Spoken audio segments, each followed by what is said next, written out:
하고 여쭤보는 거예요. 그러니까 50년 있어도 멸하지 않겠노라.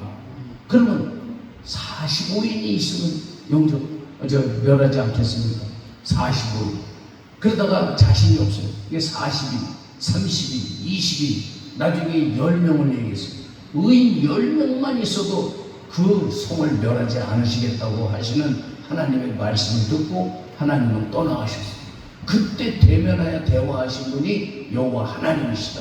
사람의 모양과 사람의 형상으로 나타나셨는데, 그래서 우리 아브라함이 알아보지 못했어요. 근데 거꾸로 얘기하면 우리가 하나님의 모양과 형상으로 지음을 받았기 때문에, 하나님과 우리하고 똑같이 생겼기 때문에 우리 하나님이신 걸 몰라보고 사람인 줄 착각을 했다.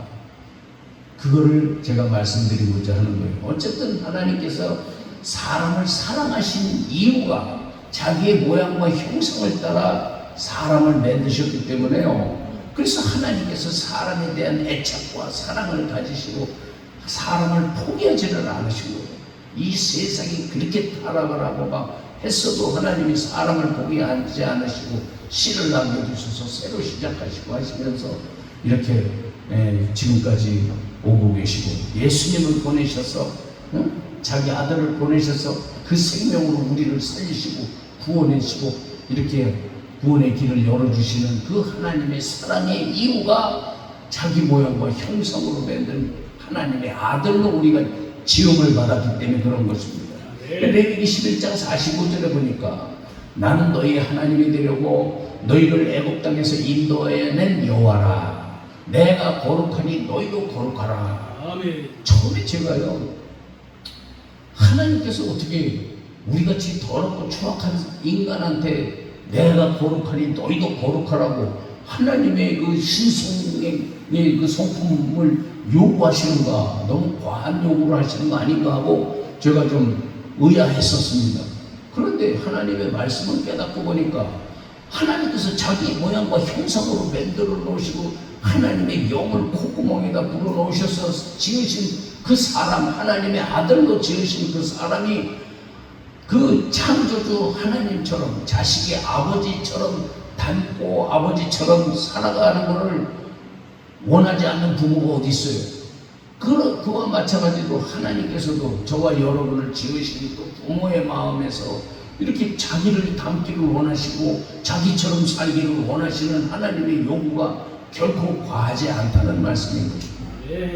그래서 이 믿음이, 믿음이라는 걸 통해서 하나님과 우리가 연결점이 되어지는 거예요. 우리가 육신이 됐잖아요. 왜 육신이 됐는가 하면 하나님의 그 기뻐하시는 뜻을 따라서 영적으로 살았으면 우리가 하나님과 헤어질 리가 없잖아요. 그런데 하나님과 배치되는 육신의 삶을 택했고 마귀의 음성을 듣고 마귀의 말을 들었기 때문에 하나님과 이렇게 결별이 된 거예요. 창세기 6장 1절에서 3절을 보니까 사람에게서 딸들이 나니 하나님의 아들들이 사람의 딸들의 아름다움을 보고 자기들이 좋아하는 모든 자로 아내를 삼는지라 그랬어요. 여러분, 이 말씀이 얼마나 타락한 말씀인지 아십니까?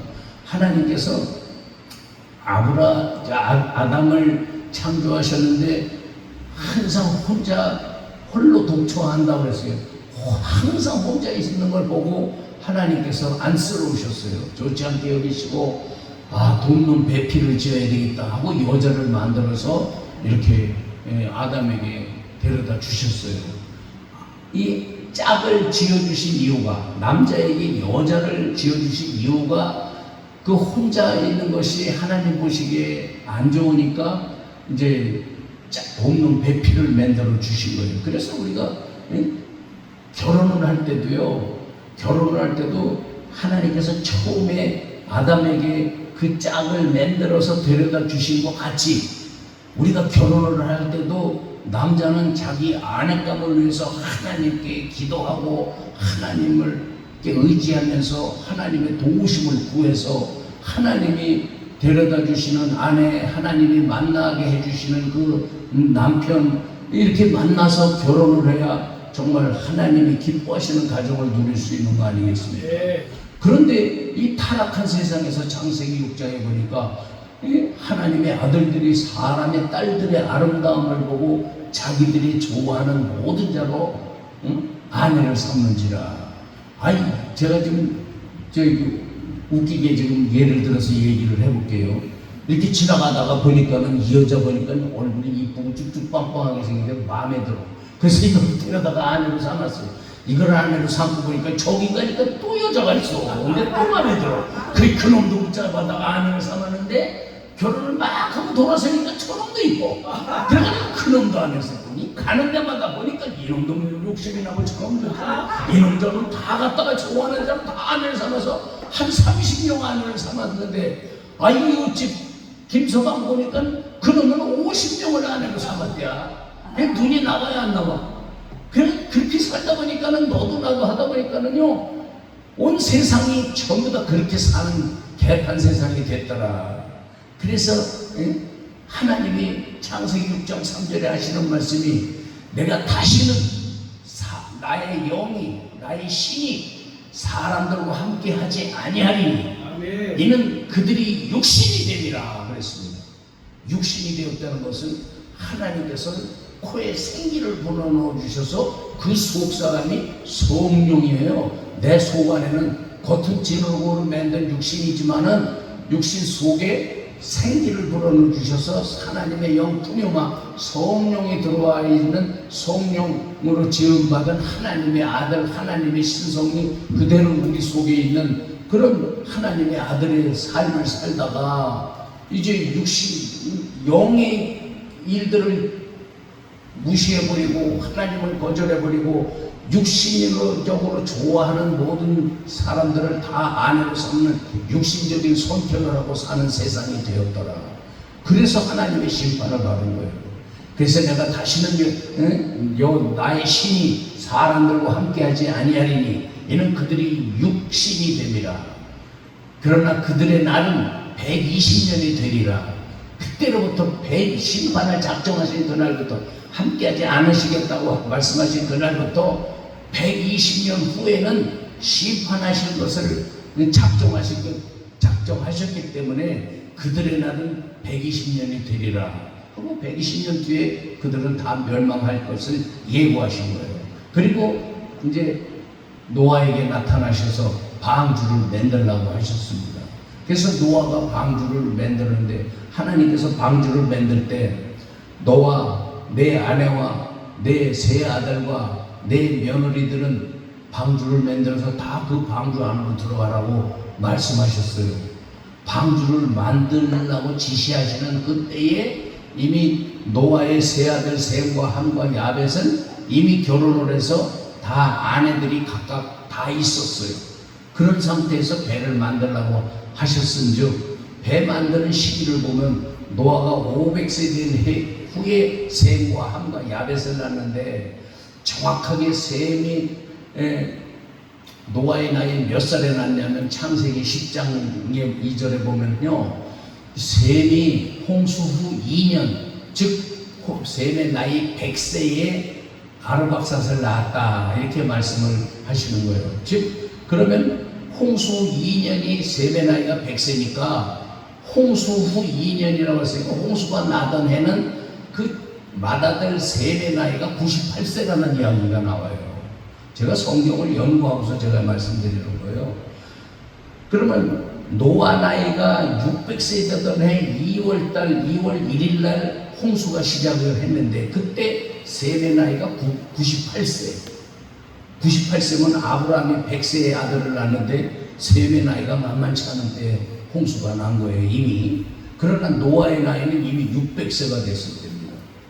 그러면은 셈이 98세에 홍수가 났는데 적어도 셈이 장가가고 그 동생 함도 장가가고 그 다음에 야벳까지 장가를 갔을 때의 노아의 나이가 몇 살쯤 됐을까 하니까 성경이 기록이 없어가지고 그건 알 수가 없더라고요. 그러나 그냥 계산하기 좋게 절반 뚝 잘라서 502세에 셈이 낳기 시작을 했으니까 그리고 600세 홍수가 났으니까 딱 그냥 계산하기 좋게 550세쯤에 자녀들이 다 결혼을 했다고 칩시다. 그러면 이제 550세부터 600세 그 사이면 50년의 기간이 있잖아요. 그 50년의 기간에 이제 방주를 만들었을 거라는 계산이 나오는 거예요. 그런데 방주를 만드는 걸 생각을 해보니까 그 방주 크기를 보니까요. 방주 크기가 그 뱃머리 앞에서부터 저 꽁무니까지 전체 길이가 132m. 132m면 우리가 초등학교 때 100m 달리기 해봤죠. 그것보다 32m가 더 길은 게 그게 방주의 길이에요. 그리고 폭이 25m. 거기다가 높이는 15m. 15m인데 15m면은 15m인데 구조는 3층으로 만들었으니 한 층당 높이가 얼마쯤 돼요? 5m. 한 층이 5m나 되는 그런 걸로 3층으로 배를 지은 거예요. 높이가 15m니까. 그러니까 왜 이렇게 한 층이 5m씩 높으냐. 거기 코끼리 같은 거 들어가려면 뭐 2m짜리 이런 거 갖고는 안 되잖아요. 한 5m쯤 돼야 코끼리도 들어가고 막 하니까 그렇게 크게 졌을 거라는 생각이 듭니다. 아무튼 그거 했는데 그 방주를 만들 때 600세 된 노아가 500세가 넘은 노아가 그 기둥을 하나 세우려고 해도 그 기둥이 얼마나 크겠어요. 그 기둥을 얇은 기둥으로 놓았다고 해서 그냥 우리나라 요즘 전봇대만하게 요만한 기둥을 썼다고 해도 그래도 그게 길이가 5m면 우리가 그걸 두고 혼자서 운반할 수 있어요? 그 운반할 수 없거든요. 그러면 기둥 같은 거나 널판 같은 거나 뭐 이런 것들을 수도 없이 만들어서 다 그걸로 배 모양을 만들고 조립을 해가지고 배를 만들었는데 그 나무를 깎고 막 이렇게 다듬고 해가지고 못질을 하고 해서 만들어서 배를 만들었을 텐데 그걸 갖다가 옮기고 조립을 하려면 노아가 500세 된 사람이 5m 되는 기둥을 옮길 수 있겠어요? 혼자서? 되겠어요? 안 되겠어요? 안 되잖아. 그 누가 좀 그걸 도와줬을까요? 예? 노아 식구들이, 노아의 아내, 노아의 세 아들, 또 며느리 해서 8명이 다 일심으로 도와줘서 같이 들고 옮기고 했을 거라는 그런 추론이나 합리적인 추론이 나오지 않습니까? 물론 성경에 기록이 안 됐어요. 노아가 배 만들었다 이렇게만 돼 있지. 그래서 그거를 생각을 해보니까 노아의 가정은 아버지 노아가 하나님의 계시를 받아서 배를 만들고 노아가 이거 해라 저거 해라 하나님의 뜻 가운데서 지시하는 모든 일을 하나같이 그림자같이 그냥 순종을 잘하는 가정이었음을 우리가 알 수 있어요 없어요? 알 수 있잖아요. 와, 노아의 가족이 왜 하나님께서 노아만 딱 무 뽑듯이 노아만 구원 안 하시고 노아 온 가족을 구원했는지 이유를 알겠더라고요. 노아의 말 한마디에 온 가족이 다 하나님의 말씀처럼 그대로 순종하는 가족이었다는 것을 성경을 보고 제가 기도하면서 깨달은 거예요. 이런 노아의 가정, 이들이 믿음으로 살았어요. 그랬는데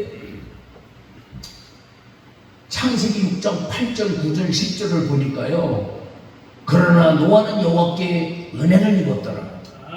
노아는 당대의 의인이요 그가 하나님과 동행하였으니 세 아들을 낳았으니 셈과 함과 야벳이라 그랬습니다.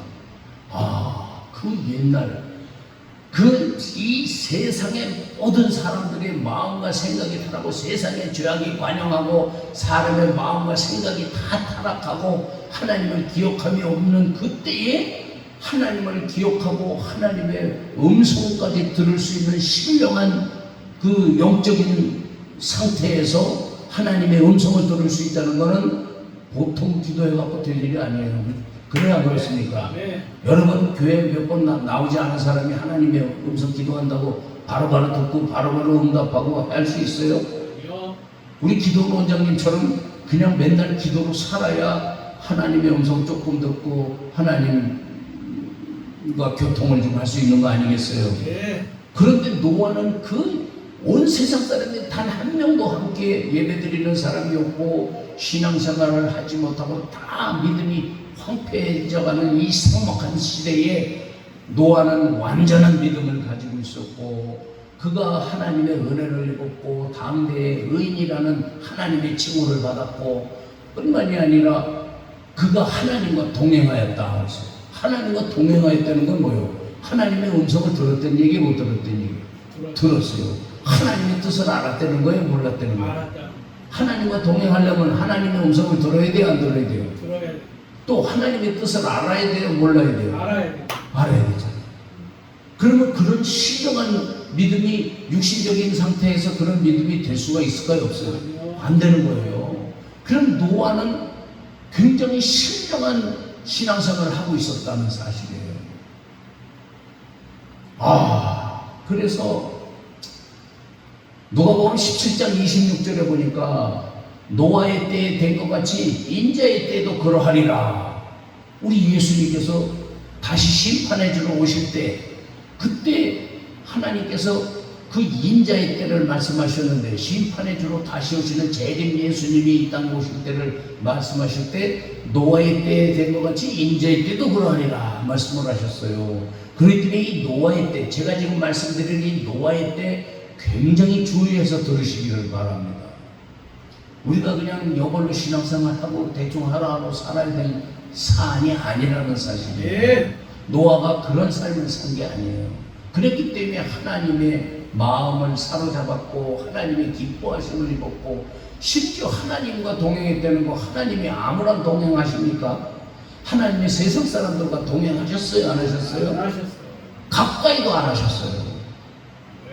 심지어 아담의 아들 가인의 제사도 안 받으셨잖아요. 그런 하나님께서 죄악이 관영한 사람들과 동행하실 수가 있냐고요. 하나님의 동행하실 정도가 된다면 그 사람이 하나님께 속했고 전심으로 하나님을 사랑하고 하나님께 모든 것을 다 내어 맡기고 드려야 동행을 하는 거예요. 아멘. 그래서 동행한다는 것을 제가 한번 깊이 생각을 해봤어요. 좀 재밌게 제가 예를 들게요. 하나님이 나랑 동행을 하시는 거예요. 내가 지금 라면을 끓여놓고 이제 라면을 이제 불기 전에 빨리 라면을 먹어야 되는데, 하나님께서 현이가 가자 하면 어떻게 해야 돼? 라면은 어떻게 해야 돼? 라면 놓고 와야 돼. 놓고 그러고 하나님 따라가야 돼. 그 아까운 라면 포기해야 돼요, 말아야 돼요? 포기해야 돼요. 하나님이 가자고 하시는 그 하나님의 인도하심하고 라면하고 비교할 수 있어요, 없어요? 비교할 수가 없는 거잖아요. 그냥 버려두는 거예요. 예수님의 제자들이 마태복음 4장에 갈릴리 호숫가를 지나가시다가 베드로를 보시고 배와 내가 너로 사람을 낚는 어부가 되게 하리라면서 나를 따라오너라 하니까 베드로가 어떻게 했어요? 배와 그물을 버려두고 예수님을 쫓아. 조금 더 가다가 세베대의 아들 야고보와 요한을 만났는데 나를 따라오너라 똑같은 말씀을 하시니까 이 사람들이 배와 부친을 버려두고 예수님을 쫓았더라. 이 사람들이 아버지 제가 잠깐 다녀올 테니까 1시간만 기다리세요 이러고 쫓아갔어요? 아니면 그냥 놔두고 영원히 그 길로 갔어요? 영원히 그 길로 갔어요. 사도들이요 쇼한 게 아니에요. 그냥 주님을 따라가, 주님의 인도하심을 받고 주님을 따라간 그 시간부터 가족이고 뭐 과거고 경험이고 재산이고 모든 걸 다 잊어버리고 오직 예수님만 바라보고 예수님만 따라갔어요. 그게 주님의 인도하심을 따라가는 사람의 삶이에요. 성경에 나타난 삶이 그렇다 이거예요. 여러분 하나님과 동행하십니까? 어떻게 동행을 하십니까? 우리는 내가 할 거 다 하고 그러고 잠깐 기다리세요 하잖아요. 마태복음 8장을 보니까 제자 중에 한 사람이 아버지 우리 아버님이 방금 돌아가셨는데 내가 가서 잠깐 장사하고 그러고서 내일 다시 오겠습니다. 이러고서 하니까 예수님이 허락을 하셨을까 안 하셨을까요? 안 하셨잖아요. 죽은 자는 죽은 자로 장사하게 하고 너는 나를 따르라. 용서가 없어요. 아버지가 돌아가시거나 말거나 뭐 집안에 난리가 나거나 말거나 뭐 라면이 끊거나 말거나 어떻게 돼요? 주님께 가야 되는 게 그게 동행하는 삶이에요. 그걸 보면 노아가 하나님과 동행하는 삶을 옛날에 살았는데, 노아가 600세를 사는 동안에 하나님과 계속 동행하는 삶을 살았는데 그 지금까지 지나온 삶이 자기 생각과 자기가 할 일 목표를 세우고 살았을까? 아니면 그냥 오직 주님의 음성을 따라 그냥 그때그때 하나님이 요구하시는 삶을 살았을까요? 어떻게 살았어요? 그런 삶을 사는 거예요. 그래서 이 세상의 죄악이 반영하고 이 세상의 사람들이 다 타락하고 멸망당하는 그 심판을 앞에 둔 이 절대절명의 순간에 이 세상 사람들 중에 믿음 가진 사람을 단 한 명도 구경할 수가 없는 이 삭막한 세상에서 노아가 어떻게 그런 영적인 믿음, 신적인 믿음을 가지고 신앙생활을 했는가, 그걸 갖다가 생각을 해봤어요. 그랬더니 로마서 10장 10절에 믿음은 어디서 나며? 들음에서 나며. 들음은 그리스도의 말씀으로 말미암았네. 우리의 믿음이 어디서부터 생겼는가 했더니요, 하나님의 입으로 나오는 말씀으로부터 시작이 된 게 믿음이에요. 그래서 인류에게 하나님이 말씀하신 최초의 대화가 아담에게 하신 말씀이잖아요. 아담에게부터 시작해서 하신 말씀들을 그 후손들이 다 듣고 다 가르침을 받고, 야, 먹지 말라는 선악과 못에 이렇게 신세에 조졌다. 그러니까 너네들 앞으로 이제 하나님 말씀 절대 어기지 말아라. 이런 어떤 반성과 옳고 그름의 판단과 하나님이 원하시는 뜻을 차츰차츰 깨닫고 알게 됐을까요? 모르게 됐을까요? 그렇게 됐죠? 그래서 그 사람들의 아담이 130세에 셋을 낳고, 셋이 105세에 에노스를 낳고, 에노스가 90세에 게난을 낳고, 게난이 70세에 마할랄렐을 낳고, 마할랄렐이 65세에 야렛을 낳고, 야렛이 162세에 에녹을 낳았더라. 에녹이 65세에 무두셀라를 낳고, 무두셀라가 187세에 라멕을 낳고, 라멕이 182세에 노아를 낳았더라. 그리고 노아가 500세가 된 후에, 즉 502세에 셈을 낳고 그 후로 함과 야벳을 이렇게 낳은 거예요. 그러면 이 엄청난 세월이 흘러오는 동안에 노아가 누구의 말을 듣고 믿음이 생겼을까요? 첫째는 하나님이 직접 말씀하시는 그 음성을 통해서도 알았겠지만, 그 다음에 누구요?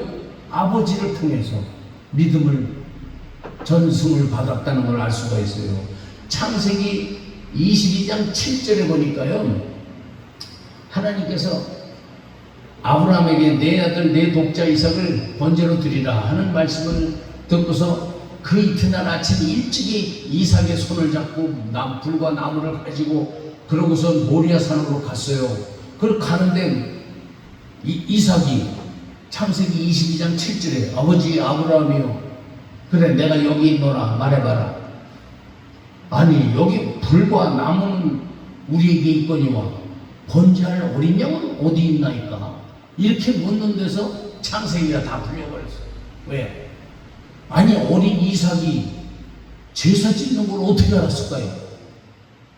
그 어린 이삭이 제사 짓는데 번제를 드리는데 불하고 나무가는 있어야 되는 게 맞는데, 그 다음에 어린 양이 있어서 어린 양을 잡아서 태워서 죽여서 드리는 게 번제라는 걸 어떻게 알았을까? 예? 아버지가 자기가 지금보다도 더 어렸을 때부터 아버지가 제사 드리는 걸 봤어요? 못 봤어요? 봤어요. 믿음이라는 게 자기 아버지가 하나님께 대해서 기도하는 모습, 제사 드리는 모습, 그리고 하나님 앞에 하나님 말씀을 순종하는 모습, 이것을 보고 듣고 자라고, 그리고 그 깨달은 아버지의 가르침을 받고, 그리고 자란 아들이 아버지의 가르침과 아버지를 통해서 전선되어진 그 믿음을 가지고 그대로 살아가다 보니까 이삭이 이제 아버지 아브라함 돌아가신 후에 이삭이 자기가 번제를 아버지처럼 번제를 드리다가 자기가 번제 드리는 모습을 보고 야곱이 자기 아버지 이삭이 번제 드리는 모습을 자라나고 하다가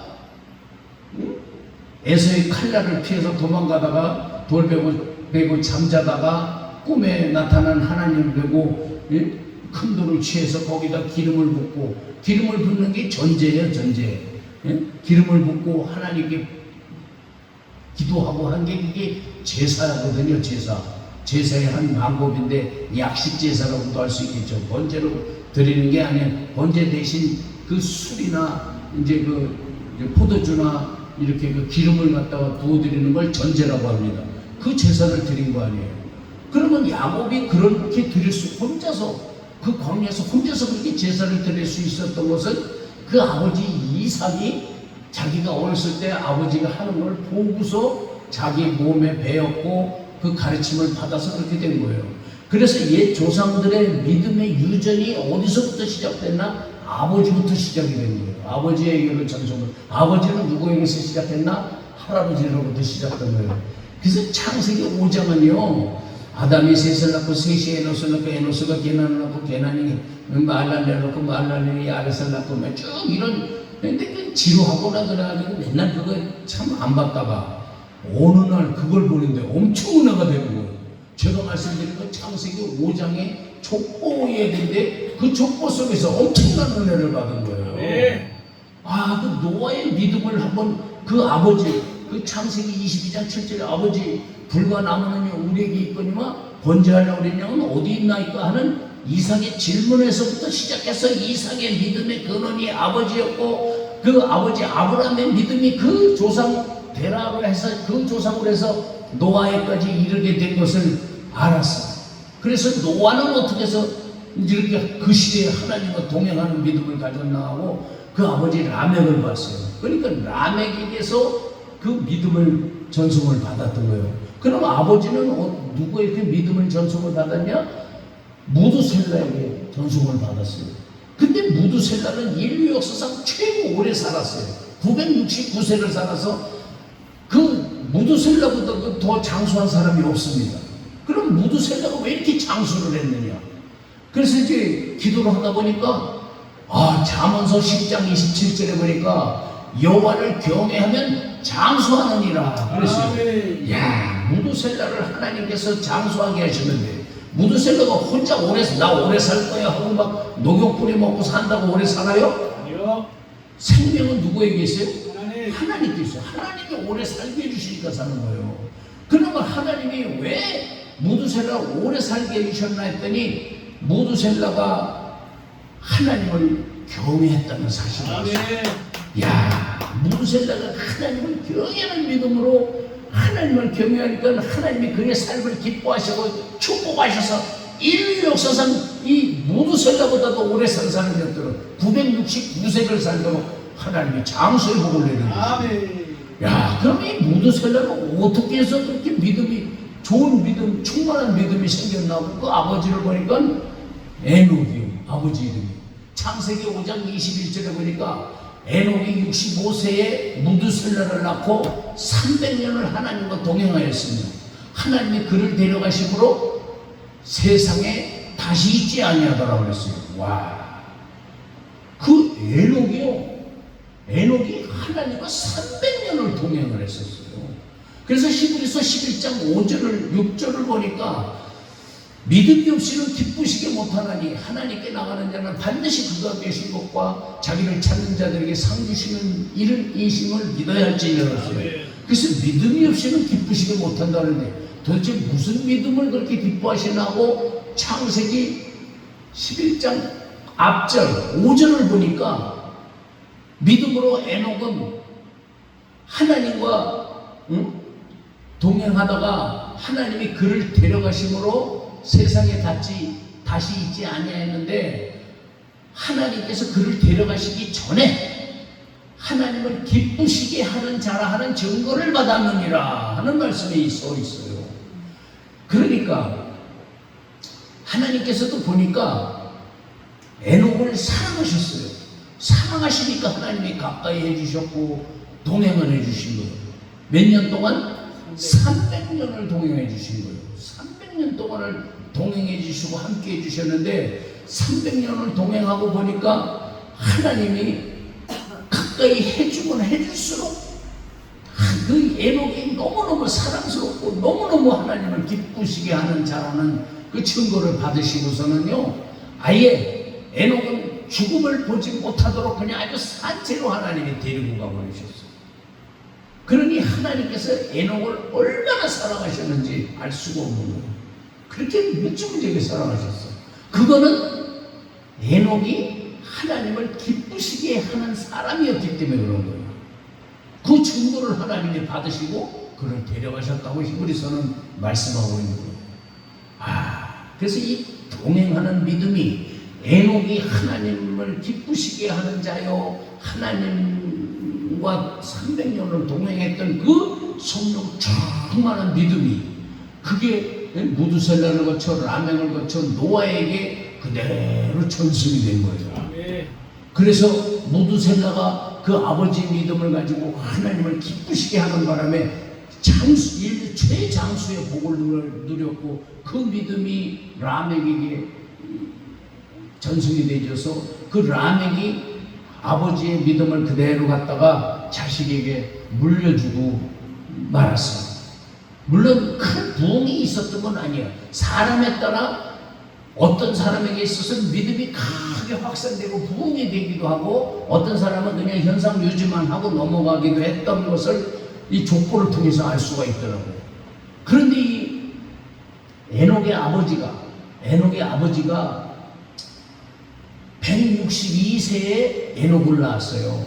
그리고 962세를 살았는데 인류 역사상 두 번째 오래 산 사람이에요. 무두셀라보다도 6년을 덜 사는 사람이에요. 하지만 거의 비슷하게 살았잖아요.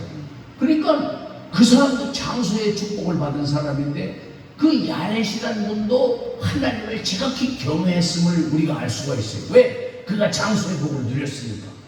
그래서 그 족보를 가지고 제가 그것을 믿음의 내력을 알았어요. 셋이요. 그러니까 아담이 가인과 아벨을 낳았는데, 가인이 아벨을 죽여가지고 아벨이 없어졌고, 가인은 여호와 앞을 떠나서 에덴 동편 노 땅에 가서 거했기 때문에 사라져버렸어. 그래서 아담의 족보가 다시 아기를 낳았는데 누구를 낳았냐? 셋을 낳았어요. 그래서 아담의 족보에는 가인과 아벨이 없어져 버렸어요. 그래서 창세기 5장의 족보에는 아담이 130세에 셋을 낳고 셋이 105세에 에노스를 낳았다. 그래서 창세기 4장 26절을 보니까 셋이 자기와 같은 형상의 모양과 형상의 그 아들 에노스를 낳았는데, 사람들이 비로소 그때에 여호와의 이름을 불렀더라 그랬어요. 그걸 보니까 셋이 에노스를 낳았는데, 그 에노스 시대 때로부터 그 믿음이 세상에 확산된 것을 알 수가 있어요. 이 에노스라는 이름이 인류 가운데 어떤 가족 속에서 나오던 그 믿음을 세상 사람들에게 확산시키고 퍼뜨렸던 믿음의 부흥의 주인공이었구나 하는 것을 알 수가 있어요. 창세기 4장 26절 말씀을 통해가지고 그때로부터 믿음이 확산이 된 겁니다.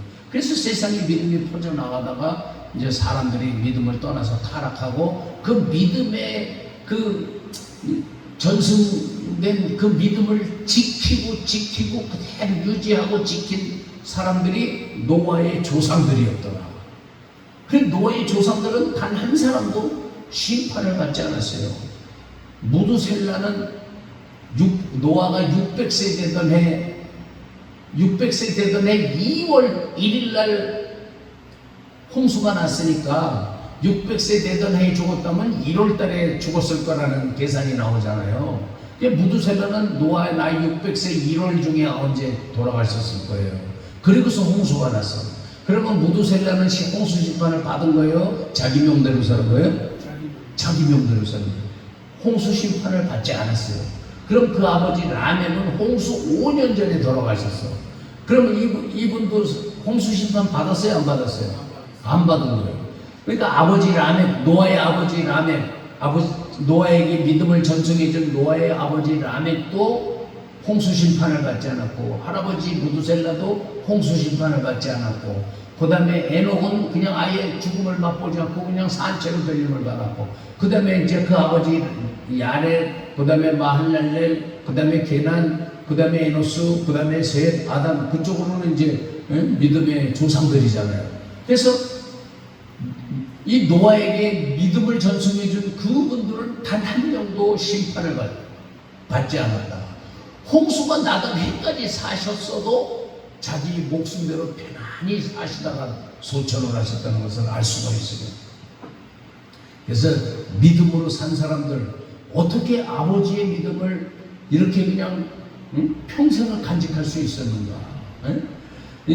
187세, 무두셀라가 187세에 라멕을 낳았는데 187세 된 할아버지가 그 어린 라멕에게 가르쳐 준 것을, 라멕이 777세를 살았는데 그 777년 동안 그걸 간직하고 있다가 노아에게 그 믿음을 그대로 가르쳐 주고 해가지고 노아에게 믿음을 전해준 것만 해도 대단히 훌륭한 일을 한 거예요.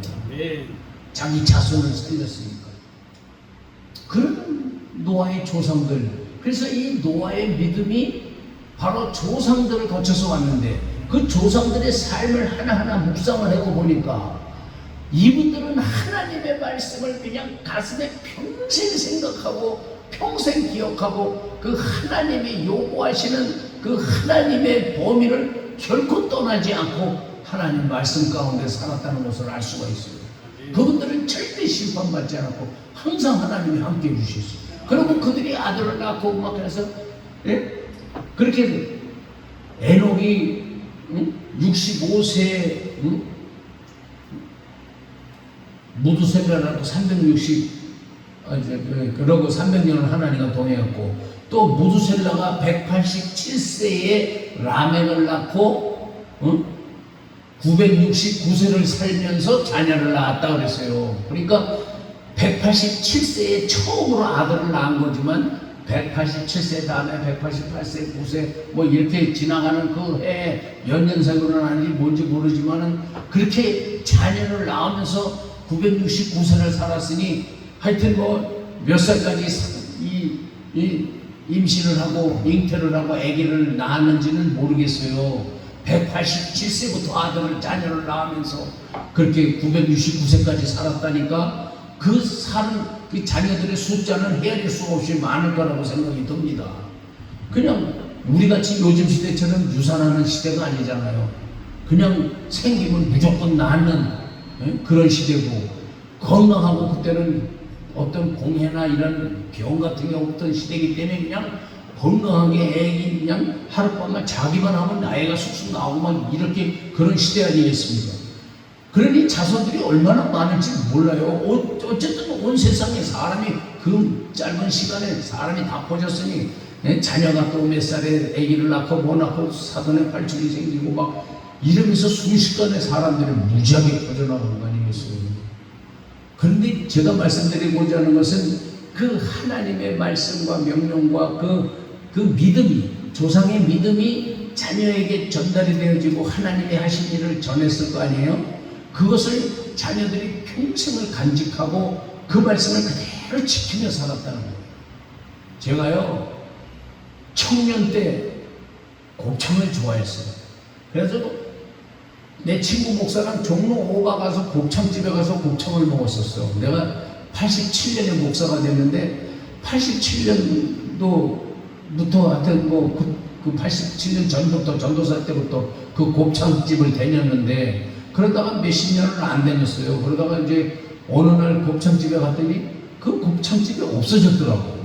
그래가지고 섭섭해서 그 옆집에 어디를 가가지고 먹어보니까 옛날 맛이 기억이 나는 거예요. 그 집 맛하고 비슷해. 그래서 이제 그 집을 단골로 삼아가지고 이제 지금 한 10년이 넘게 그 집을 다니는 거예요. 청주에 가서 목회할 때도 우리 집사람 오토바이 태워가지고 청주에서 종로 5가까지 오토바이를 우다닥 하고 와가지고 가서 시간 날 때 그래가지고 곱창 한 그릇 탁 먹고, 그러고 또 쫙 바람도 쐬면서 오토바이 타고 내려가고 그랬었어요. 근데 그 집에 가면요, 지금 10년을 넘게 다녔는데 맛이 항상 똑같아. 제가 말씀드리려고 하는 게 바로 이거예요. 왜 맛이 똑같았을까요?